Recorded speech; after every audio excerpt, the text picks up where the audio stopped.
Hey guys, today we're going to be reacting to Darkness Prevails. Remember, I'm your boy, Dang Boy, and today, be sure to go over to Darkness Prevails and tell them Dang Boy sent you. And be sure to subscribe to their channel, Darkness Prevails. Let's go. Seeing some interesting titles of submissions on my website lately, so I wanted to dive back in today and read more stories on my favorite subject, This place gives me creepy chills. creatures.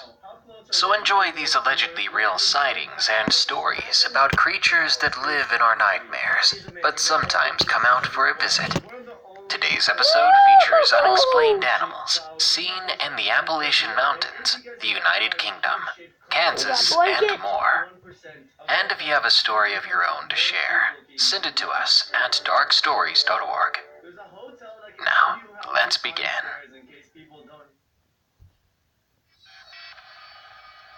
Something very strange on the back roads of Kansas. From Pity K.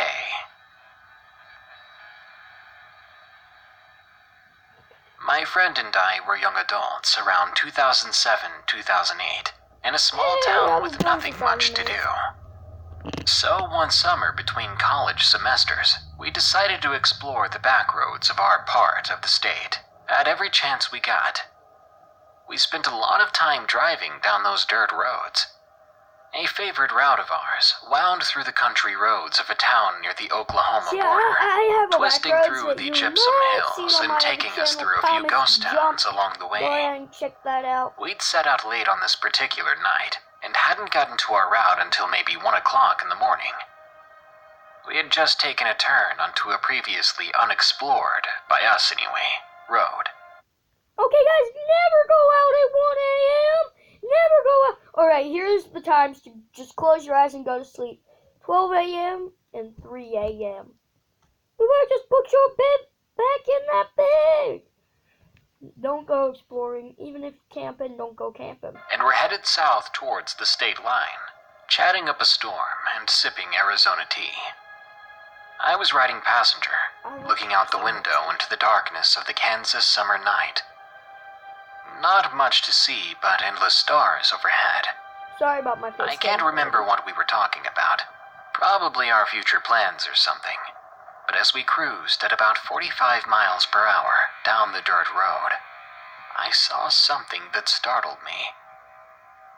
What? Up ahead, caught by the headlights of my friend's car, I saw a shape stand up in the tall grass alongside the road. Was it me? My friend saw it too, and he began to pump the brakes. Initially, I thought it was a deer, a very common animal in these parts, and it was about the right size to be one, around 5 feet tall. Whatever it was, it turned to look at us as its eyes lit up in the glare of the headlights, showing bright red. Oh no! As soon as it had looked at us, it darted across the road. Immediate We exorcism realized necessary. then that it wasn't a deer. We didn't get a good look at what it really was, though, as it moved far too quickly. But the details we could agree on was that it was relatively tall. It was covered in dark fur, and it ran on 2 legs. We sat in the middle of the road, looking at each other for a moment, with that WTF expression on both our faces. And then my friend decided to goose it and get out of there. As we hauled down the dirt road, away from whatever that thing we just saw may have been, we couldn't stop speculating about it. The hell was it? My friend suggested a chupacabra of all things, and appropriately, I responded with a little Bigfoot. Whatever it was strange. Nothing either of us had seen before. And what happened next was just as bizarre. Heading towards us at roughly 1:30 a.m. on a summer's night, about 30 miles from the nearest inhabited town, was a pair of headlights. Nothing too odd about that at first. Even though we were way out in the sticks, there were still farms around. This vehicle caught up to us quickly. He had to have been going double our speed at least, about 75 or 80 miles per hour. As they roared past us, we noticed the details of the vehicle. It was a large, fairly new white SUV. Not a farm truck by any means. Don't trust SUVs, And why was he guys. going Those so things can be fast? sketchy as- He was going too fast to make out a plate. Weird, we thought. We chalked another one up to that night's high strangeness. But that wasn't all. As soon as his taillights disappeared in our rearview mirror, No. back in the direction we'd seen that No. creature, no less, a fresh set of headlights appeared ahead. This one was screaming towards us, and as the vehicle passed, we noticed that it was the same model as the previous one, a white SUV. If that wasn't creepy enough, another one followed shortly behind it. This one was a new, clean-looking, large white van. It was hauling tail, too. Obviously a part of the crew of the other two. These days, my friend and I don't talk anymore, but we both witnessed something strange in the middle of nowhere, Kansas that night. What was it we saw? And for what reason were 3 new, huge white vehicles heading in the direction of that thing? Paranormal investigators, immediate exorcism Don't message. go up the holler. From First Sergeant Calf. My grandparents lived in the Appalachian Mountains of eastern Kentucky. No, I spent endless summers don't come on the here farm to Kentucky. with my brothers and cousins when I was a young man. Here. We could go anywhere, except for one holler. My grandparents always said that one was out of bounds. Fast forward 35 years, I'm a veteran of the United States Army. We, being my brothers and other family, had gathered at the farm yet again. We were there to lay to rest the last of our grandparents' children. The family cemetery is located on the back side of the farm. After the service, we got together for the traditional meal. It didn't take long for the topic of the forbidden holler to come up.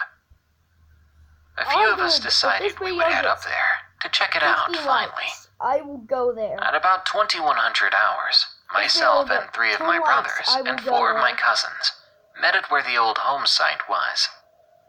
Nighttime in the mountains of eastern Kentucky meant there are all kinds of critters roaming around. Bears and bobcats are just a few of the larger animals.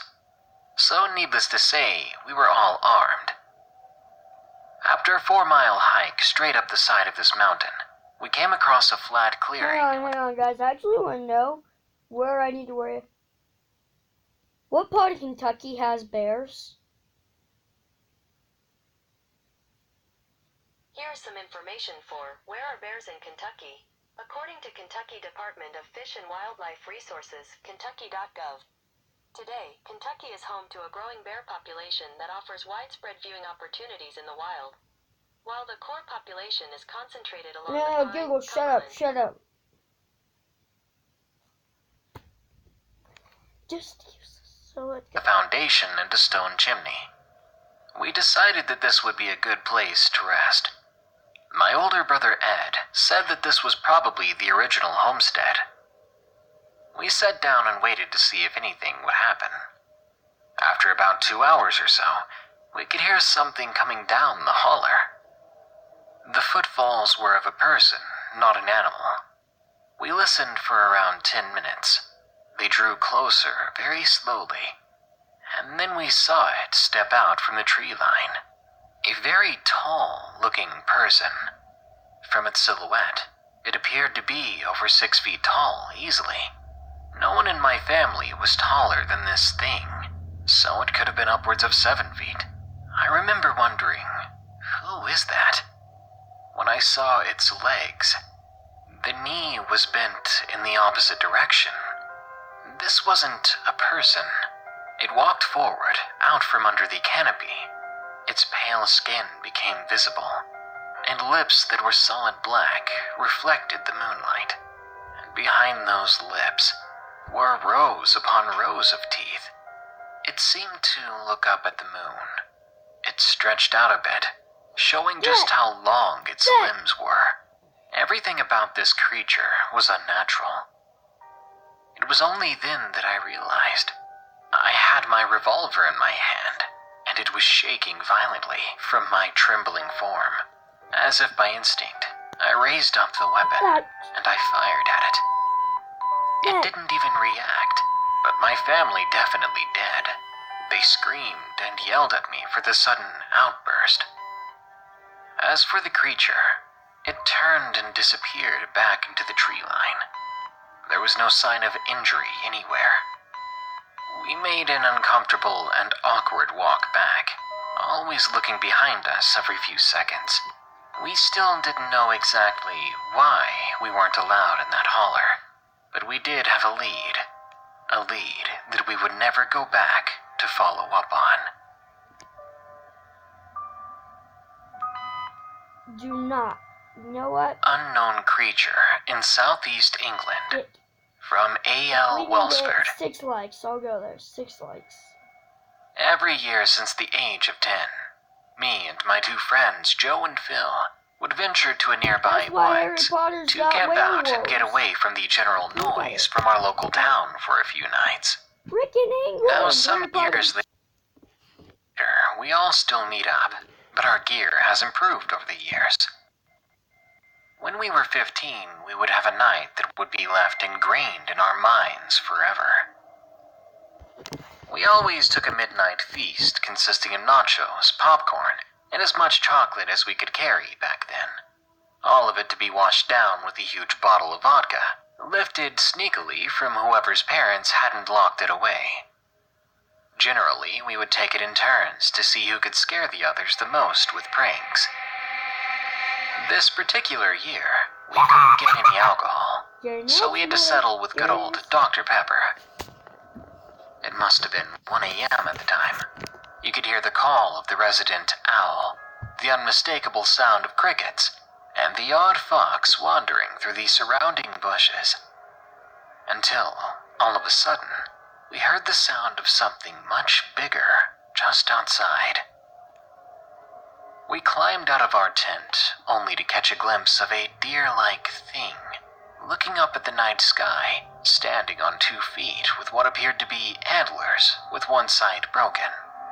We stood in our half-stances, absolutely frozen, out of shock, until Phil backed up and stepped on a twig, making a crack that echoed throughout the forest, announcing our awareness.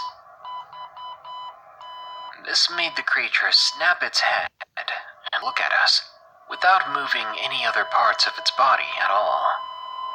It looked impossible to do without snapping its neck, the way it had its head angled.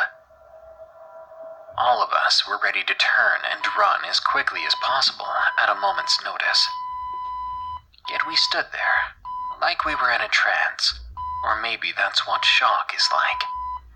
Finally, the creature turned its entire body around to face us, and its head stayed still, like the way a bird's head does when you move its body. I should mention that it was no more than 20 feet away from us. There was a distinct putrid smell, like that given off by a rotting pile of garbage. I was slowly reaching for a fallen branch, because anything would be better than nothing to defend myself with. That's when I saw the thing's hooves. Of course, they weren't hooves. They were hands with long, bony fingers, palms on the ground. Suddenly, a low-flying plane flew overhead, which spooked this creature, thankfully, causing it to bolt away and disappear in the forest. I turned to Joe, and we both said at the same time, "Holy freaking Christmas." We turned to Phil, who looked embarrassed about something, and to our surprise, we noticed he had wet himself out of fear. But we didn't blame him. We didn't poke fun of him, either. We cut our camping trip short that year, but plucked up the courage to go back the next year. But we never did encounter anything like that again. To this day, though, I feel like I'm being watched every time I go back in the woods. But I don't let that hold me back. It would hold me back. Stalked by a crawler. Mom said last night. From Anonymous. I first saw this thing around 15 years ago. I was 12. I lived out in the countryside on a small stretch of land surrounded by dense forest. I lived with my father, who was an avid outdoorsman, and naturally we often hunted game in the woods and farmed the land, living separated from any major civilizations, with the nearest town being well over 2 hours away by car. I remember it being a particularly cold night. I had just come in from putting our animals inside for the night. 2 horses and some chickens, for those who are curious. I was getting ready to settle in for the night too. Maybe watch some TV before bed.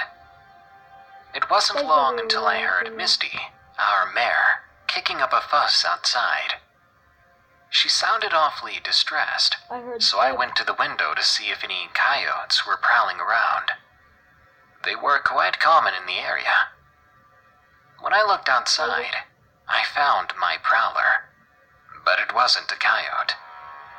I wish it was. There I saw a tall figure, I had to guess about 7 or 8 feet tall, standing in the yard right below my window. It had a misshapen and decaying body, with arms that were elongated and almost the size of its entire form, each finger tipped with curved talons.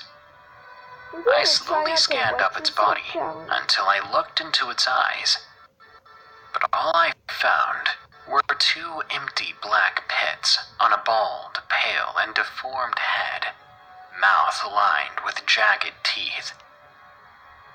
Those pits were eyes. They were staring back at me, and I felt my blood run cold, like it was staring into my very soul. I was frozen in suspense in that nighttime standoff, until the thing spoke like a person. Come here. Come here. What? No, girl. Everything about the way it spoke was wrong. It was monotone and distorted, like ripping the tape out of a playing cassette. I ran back to my bed and hid under the covers until the sun came up. I stayed awake that entire night, too afraid to sleep, too afraid of what might be standing at my window. After that night, for the next month, I would check my window every time I heard the mare in distress, and nearly every night I would see that thing again, skulking around for whatever reason. Sometimes it would watch our livestock. Other times it seemed to be waiting for me and watching my window. Necessary. At one point, I saw it raise its hand up and beckon me. This sent chills straight down my spine. My father passed away not long after that, and we moved to a different state. I thought that would be the end to this nightmare. What do you mean you thought? I was making some tea one day. 10 p.m., I think the time was. I needed it to help me sleep after a very stressful day.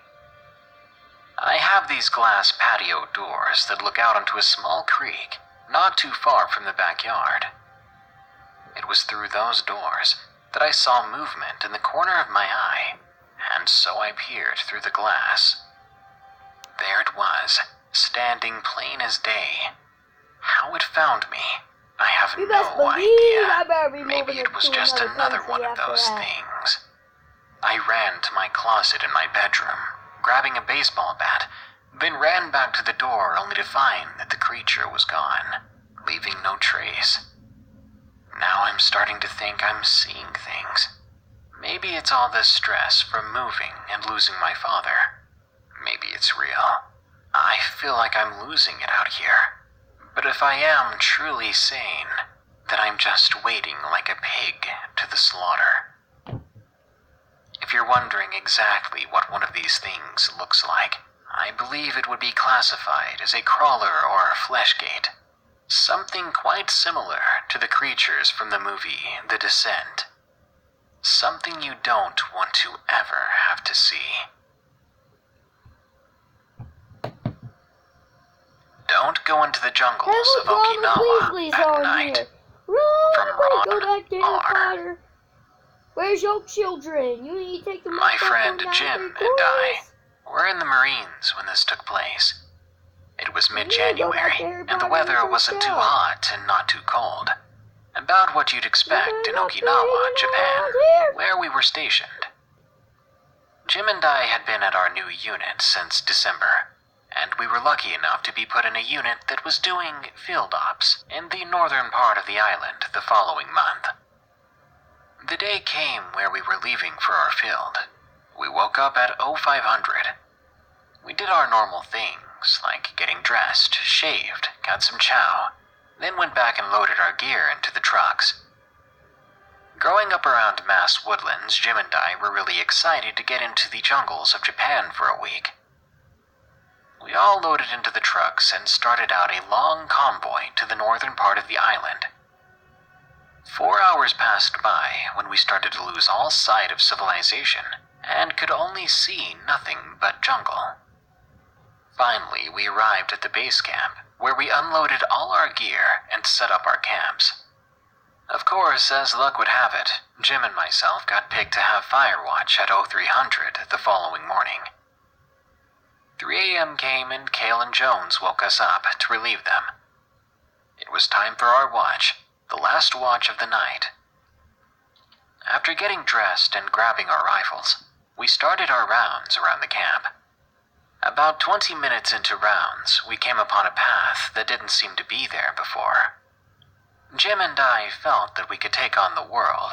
We made the decision to see where the path led. It was still within our area, so it wouldn't hurt anything. After walking for a bit, I stopped because something felt wrong. We both crouched and listened for a while to the sounds of the jungle and wildlife around us.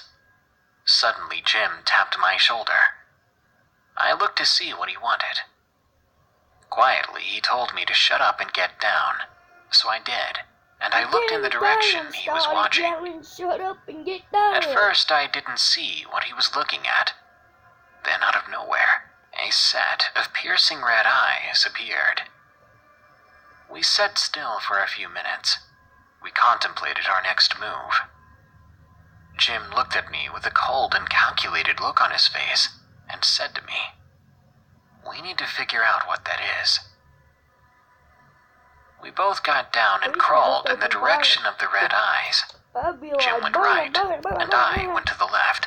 Just being like, Halfway there, those red eyes simply vanished. just open fire. We stopped and looked around for a moment to see if the eyes had moved, but we didn't find them again. Then from the darkness behind us came a loud scream. It was Jones. He sounded like someone was attacking him. Disregarding ourselves, Jim and I got up and ran to help Jones. We quickly got to where he was sleeping, but his tent and sleeping bag were empty. A couple of minutes later, our entire platoon was at the tent to see what was going on. We told Sergeant Blackwell everything. He then split us up into groups of 4 to go and try to find Jones. Jim and I took point. It was 5 a.m. when Jim found drag marks in the dirt. We signaled the rest of the platoon to meet up at our location. Once everyone was there, we all started to follow the tracks deeper into the jungle, with our rifles at the ready. After walking around 2 hours or so, we came upon a cave. Sergeant Blackwell sent myself, Jim, and Cale into the cave to retrieve Jones.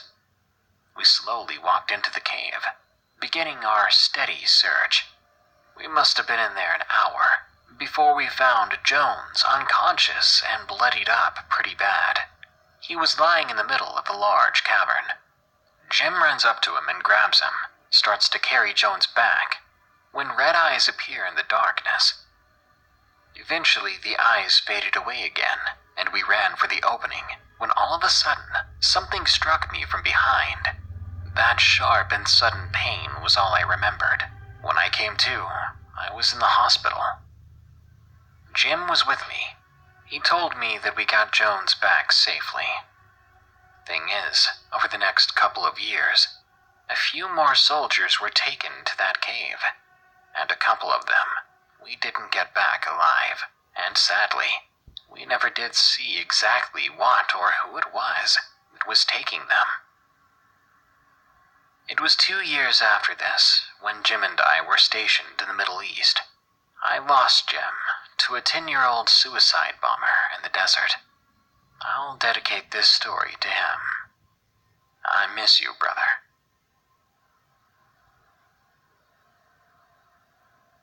Werewolf of Dearborn, Michigan. Nope, I can't do From werewolves. I can do Ben vampires, S. I can do witches, I can do demons. I just can't do werewolves. This took place in the summer of 1996, on the night of a full moon in Dearborn, Michigan, in the Henry Ford Wildlife Preserve. I just got out of the Army after an 11-year hitch. I hooked up with 3 friends of mine, 2 guys and a girl, talking them into going out into the woods for old time's sake. Now I knew this place like the back of my hand, as I used to sneak in there when I was a kid. I had absolutely no fear of it. We were roaming around in there for an hour or 2, when we decided to head up to the old mansion, Henry Ford's actual summer house, via a rarely used trail that ran on the bank of the Rouge River. To the right was the river, and to the left was a semi-forest, swampy area that would be very treacherous to walk through during the day, let alone at night. As kids, we dubbed it the Wastelands, and rarely ventured in there. While we were hiking, my friends started to fall back behind me. I stopped to tell them to catch up with me, but as I turned, before the first word left my mouth, I saw it. It was about 30 feet away from me, moving parallel and running through that part of the swamp-part forest terrain, like a gazelle on an open plain. Its speed and grace bordered on the supernatural.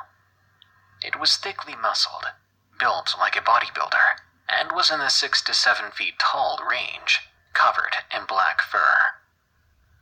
Its hands had freakishly long claws, and its head resembled a wolf's, but much, much larger. Its hind legs resembled a dog's, but unlike a dog's, it was bipedal, running on 2 legs. To top it off, and I kid you not, it was wearing what looked to be a torn white shirt. The whole incident lasted about 5 seconds or so. It ran out of my eyesight, but before it did, I saw it avoid a tree that was half fallen, resting low to the ground. But this didn't slow it in the least.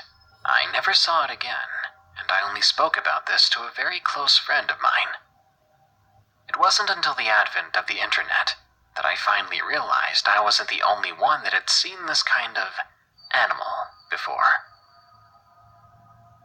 Months before this happened, by the way, a friend of mine was going to renew his parking sticker at the college security building.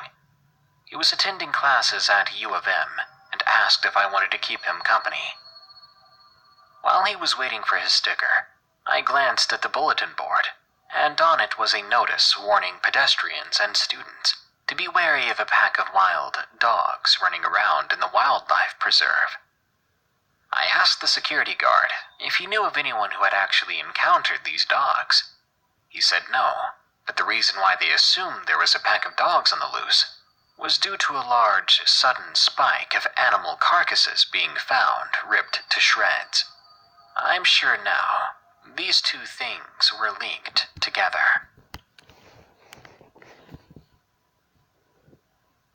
Life is like a box of spore creatures. There are tons of different varieties of monsters in there, but all of them are equally horrifying. Except that one that looks like a butt with tentacles. In that case, someone's preteen kid had way too much time on their hands. Good night. If you enjoyed this episode, be sure to like, share, comment, and subscribe. If you have a story of your own, share it with us at darkstories.org. So guys, that's gonna happen for today's reaction to Darkness Prevails. Be sure to like, subscribe, comment, hit that notifications bell, and share. And Dang Boy is gonna go use the Dang Boy room. my new training pants. But anyways, guys, be sure to like, subscribe, hit that notifications bell, and hit that share button. In the meantime, I'll see you later. Peace.